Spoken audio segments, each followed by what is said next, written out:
Ladies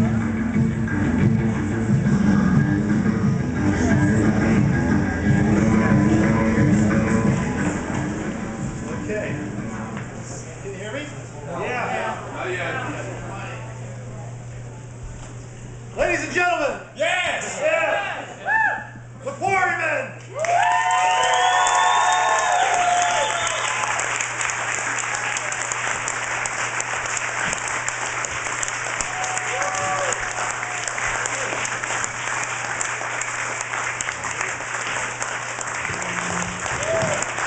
Okay.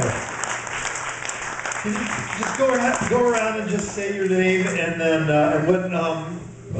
what you played? I'm Rod Davies, I play table tennis. I'm Len Gary, I'm the little guy in the check shirt who played the DJ's bass. I'm Colin Hatton, I just played around. Nothing new there, then. Okay, so we've only got these guys for about 10 minutes before we have a break, and then they're going to come back and play for us. Does anybody have some burning questions? Yes. Okay, man saying over here. Could you guys talk about the influence in New Orleans music? So when you guys were playing, the music that you were doing, was any of it influenced by American Southern? New Orleans, not American New Orleans. Sorry, New Orleans. Yeah, well, since the 1940s there was a big gradual build-up of New Orleans jazz. You know, we call it traditional jazz, but New Orleans jazz. And that's how skiffle started in England, because in the break, the jazz musicians, you know, they put the trombones down, whatever, and some of them would pick up the guitars and start playing blues and things like that, and that's how this skiffle music started. One of the guys, Ken Collier, had a brother who worked in a record shop in London, and he had a record of Dan Burley's Skiffle Boys, and that's where they got the word skiffle from, and there you go, that's what skiffle is.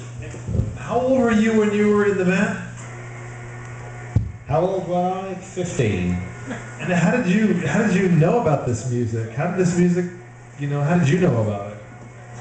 Well, a guy called Lonnie Donegan brought out a record called Rock Island Line. And it drove us all mad. It was fantastic. The sound was just out of this world. It was brilliant. That was Rock Island Line. That's what it did. And without Rock Island Line, no rock and roll scene in England, Britain, no Beatles. We wouldn't be here tonight. You'd all be at home enjoying the TV, okay? Okay, more questions. There's two women. Yes. I wanted to know did you have a say in the movie? Did they consult you? Were you a 1, 2, 3, lads? No. we did offer our services, but they said no, because a lot of the things that happened, if you ask me individually, my story would be slightly different to Len's and slightly different to Rod's. So they might start having to pay us, you know? I know it's not a documentary, but did you guys actually know Julia? Was any of that? Did you spend any time there? Oh, yes, yeah.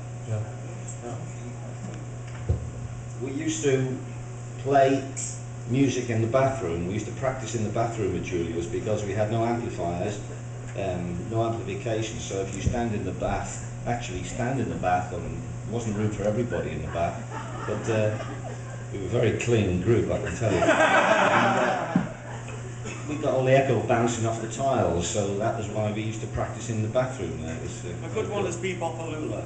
believe me, Bebop-A-Lula in the bathroom.